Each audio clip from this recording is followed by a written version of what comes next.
Selavat ashabıga ve ahal tavabatlarına selavat ve selam olsun.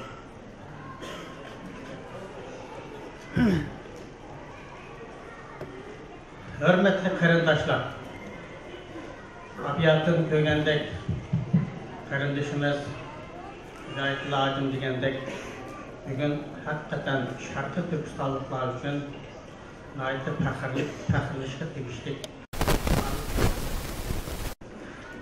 Ben çok vaxtımı almay şu iki cumhuriyetinin, yakın vaxtda kurulan iki cumhuriyetinin tefsiri, kuruluş ve ahırlaşış, yani yıkılış basqışlarına anlatılgan kardeşimga sözünü demek için. Bundan burun kardeşler, ben azraq birkaç dakika vaxtımını edip devlet nima degan gap? Qandaq bo'lgan vaqtida davlat bo'g'il bo'ladi. Bu masala haqida bir ozroq tushuncha bermoqchi. Bundaq desam, albatta hepimiz davlatning nimaligini bilamiz deyishinglar mumkin. Shunday bo'lsa-mu, men o'zimning fikrlarini sizlar bilan o'rtoqlashishni uygun deb qarayman. Ko'pinchimiz zaten diniy ta'lim tarbiya olgan qarindoshlar devlet kelimesi Arapçadan keladigan bir kelime yaxshi bilsizlar. Aslı sözlük manası galip gelish, üstün gelish degandek ma'nolar kelgan. Başka yana o kökten keladigan başka ma'nolar bo'lsa-mu, men bu yerga pek jiq kelmoqchi emas. Ama devlet degan kelimenin hozirgi vaqtda qo'llanayotgan xalqarodagi devlet ifodasini sözlüklerden şurada tarifini koydum arkadaşlar.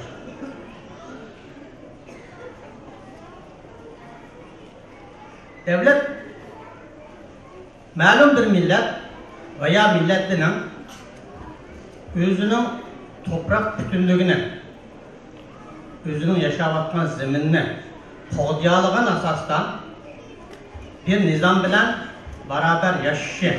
Bunun ismini devlet deb tarif etdim. Bu yerda men shuni o'tirib qo'ymoqchi aslında. Yani devlette aslı iki muhim nokta var. Birisi özümüzden yaşayan zeminimizni, topraklarımızga sahip çıkıp onu düşmanın işgalidan, düşmanın besip girişinden muhafaza kılış. İkinci birisi tabii ki bu yönetim idare kılış şekli olurdu bilirler.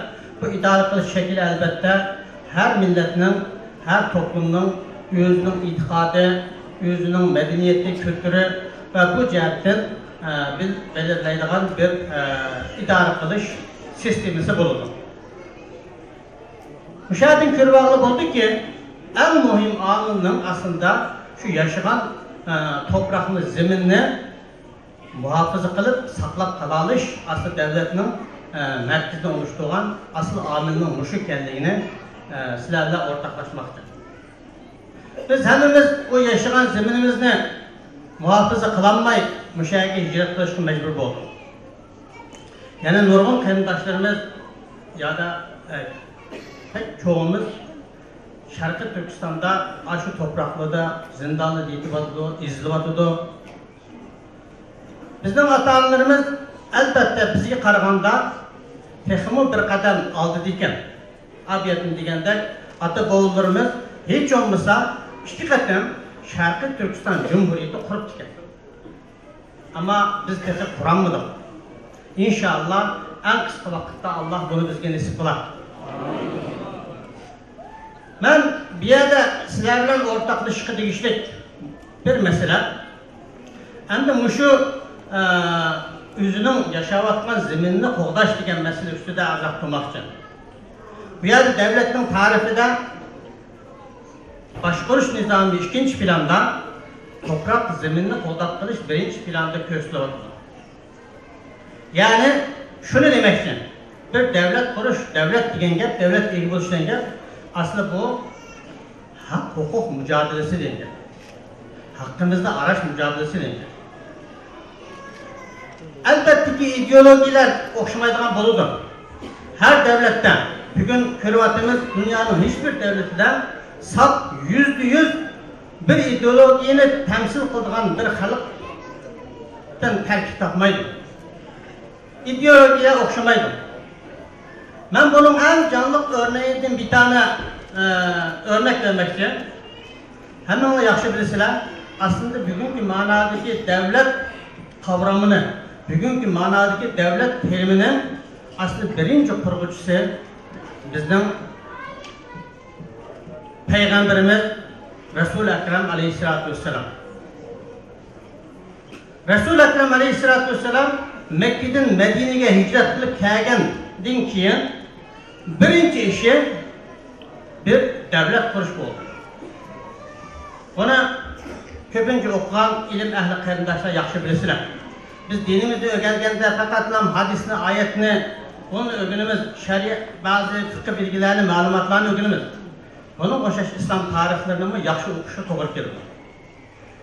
Ve Resulullah Medine'ye kelgenden keyin Medine'de yaşayan hem Müslümanlar battı, hem aynı zamanda müşrikler battı, hem aynı zamanda Yahudiler battı, hem Hristiyanlar battı. Okşamagan din, okşamagan millet, okşamagan halktan terkip tapkan bir Medine devletini kurup çıktı Resulullah. Ben bir yerde şunu demek istiyorum. Eğer bir yerde hakikaten devlet kavramının içinde bir ideolojiye boğan olsaydı, Resulullah'ın aslında Mekke'den kelgenler sani bek az demezdi. Yaxşı biliriz. Bu yerde kelip, bu yerde yerleşken Yahudiler bilen sülh düzdü, ittifak düzdü ve 52 maddeden terkip tapkan bir anayasa, yani asas kanununu o yerde oturuğa koydu. Bu asas kanunun birinci maddesine, bu asas kanun Mekke'den hicret kılıp kelgenler bilen Medine'de turduğallının bir arada inat yaşışı için tüzülgen bir kanun dep bekilgenken. Ve onundan keyinki hemen en mühim madde nemi kendisi anlar, kardeşler? Muşu Medine'de yaşaydıgan bütün halk bir ümmettir diyengen. Ben bu noktanın gayet mühimliğini bir yerde oturup koyup etmek istiyorum. Yani şu Resulullah kelgen vaxtıda Müslümanı bilen, müşriki bilen, Yahudisi bilen, Hristiyanı bilen Resulullah aşı Medine'de bir devlet kurdu ve devletin asas kanunun ikinci maddesine deydi ki Muşu Medine'de yaşaydıgan bütün halk bir ümmet, yani bir ulus, günümüzdeki ifadeyle bir millet ya da bir halk, bir devletin garajdanı, purası dep ilan kıldı. Menimce bu yerini yaxşı okumak, bu yerden yaxşı ders erişke doğru keldi kardeşler. Onu nima için deyman? Hammamizga ma'lum. Biz sirtdan Türk qarindoshlarimiz veya başka qarindoshlarimiz Doğu Türkiston xalqiga shafqatli qaraydigan qarindoshlarimiz bilmaydigan o'zimizning ichida bazı sancılarımız var. Bazı qiyinchiliklarimiz var. Ben bir yerde şunu da etmek istiyorum. Bizden Şarkı Türkistan davası adiyatın degende hak hukuk davası. Aşı toprakını, aşı zeminini, ata-bobolarımızdan bizge miras kalan aşı zeminini kayıttırıp ediş davası.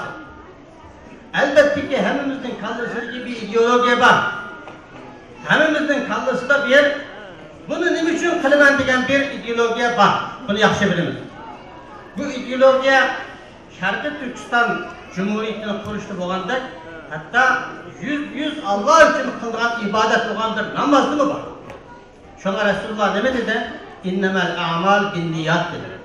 Amellerin kabul buluşu, yani Allah katında onunla ecir verilip verilmesindeki niyetinizge bağlıdır. Eğer biz Şarkı Türkistan'da o bir kardeşimizde Allah'ın rızası için hakiki cihat niyetiyle kılsak biz bu amelimizde ulaşırız. Şarkı Türkistan'da başka bir niyetle iştirak kıldığı Allah onu yüzden niyeti buluşur. Karindaşlar biz Şarkı Türkistan davasını kılgan, yani Uygur karindaşlar ideolojimizni hemimiz özümüz özümüzü tutayıq.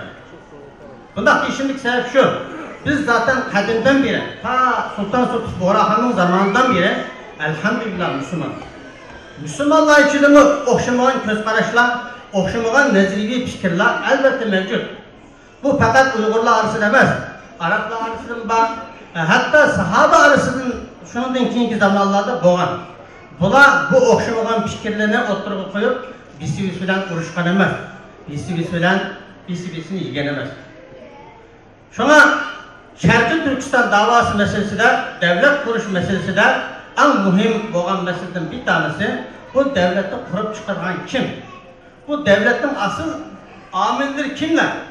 Bunu hepimiz biliriz ki Şərqi Türkistan halkı. Yani her birimiz birden birey. Bu birey qanday qilib bir Şərqi Türkistan devletini kurup çıkaraydı? Bizden memleketinde batı, hazır bağımı bilmeyim. Biz hepimiz yüzümüzün üyünü özümüz salıptık. Tukallarımızı yığıptık, kesekini üst koyup öy salıptık. Aç öyünü sağa baktı da, şıkkın birini tartıp, kesekinin bir sağa çıkarak şık verişine, işi kirpetişini dikkat kılıp, tüp bir tam yasaydı. Devlet kuruş için bu, muşluk koşaş her bir halık, her bir fedakar halk, aş öyünün her bir keski okşaş,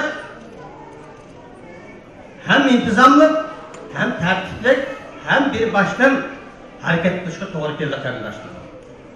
Eğer beşimiz bir grup, oğlumuz bir grup, yüzümüz bir ideolojiye, iki yüzümüz başka bir ideolojiyeler, birimizle savaş kılıtırsak, birimizle uruş kılıtırsak, biz devlet kuruşamaz. Ebediyen başında parçanı tüketmemiz. Şuna ben kendidaşımdan birinci bizdeki bazı kendidaşlarıma soraydım. Bir emeli hizmet dedi. Ben emeli hizmetin birincisinin muşu Uygur halkının aşağıdaki hak hukukunu kaytıp veriş için birlikte hareket kılışı yaparayım. Bunun için çok emeli hizmetini ben bana işini devatım kendidaşlar. Şuna hemimiz kendidaşlar elbette ki bu milletin içerisinde yaxşı okuyan kendidaşlarımız var, yetişken kendidaşlarımız var. Bizden her cihetten bizge önderlik kılıp atman, aldı demeyin atman kendidaşlarımız var. Bunların gibiye kulak salayım. Çünkü Şərqi Türkistan'ın abiyatını ötken alimleri, büyükleri, çoğunları, muşların hemisi karaydıgan bolsanlar, onlar içi boş insanlar emezdi. Bunu hepimiz yaxşı biliriz. Sadık Damollan, Şərqi Türkistan İslam Cumhuriyeti'nin başbakanı, baş ministri, büyük bir alimdi. Hazır günümüzde onun kitapları mevcut. Arapça ve başka diller yazılan kitapları kolumuzda var. Yani hazır vakitte o dünyadan ait çok bir alimdi. Elhan Tören Pakistan ve başka Şərqi Türkistan Cumhuriyeti'ni kurganlar onda hiçbir nesini bilmeydiğen, savaşsız bunda insanlar emezdi. Şunun için her milletin içinden, her sahadan bilimlik insanlar yetişmiş kudur. Eğer bunlara kulak vermeyin, hemimiz bilimlik bularsak, hemimiz biz özümüz bilgenli başkasına yolunu vermesek, işte ebediyen parçalanıp mütebbetimiz kardeşler. Şuna biz aşı atı boğullarımız için kolaylığı hiç bulmağında Şərqi Türkistan Cumhuriyeti'ni en kısa zamanda inşallah Allah bizge kuruşkan nasip kılar. Şunun için kardeşler bunun en mühim amili ne mi olsun?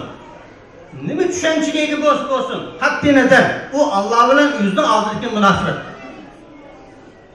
Hatta nazar, bir arada hareket kılışımızı doğru geldi.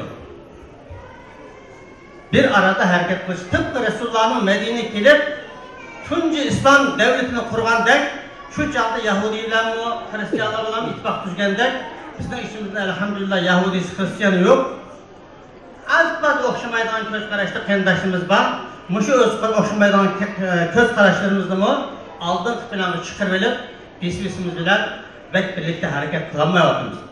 Bence ne mi olsun, kandak mühim vazife olsun, bizim birleştirdiğimizde mühim bir vazife ben bilmeyim. Yok arkadaşlar. Şuna ben ipimi uzatmayı, hemmelige muşu salonunu, muşu zalını toldurganlıkınız için, bir şeye geldiğiniz için Allah razı olsun arkadaşlar.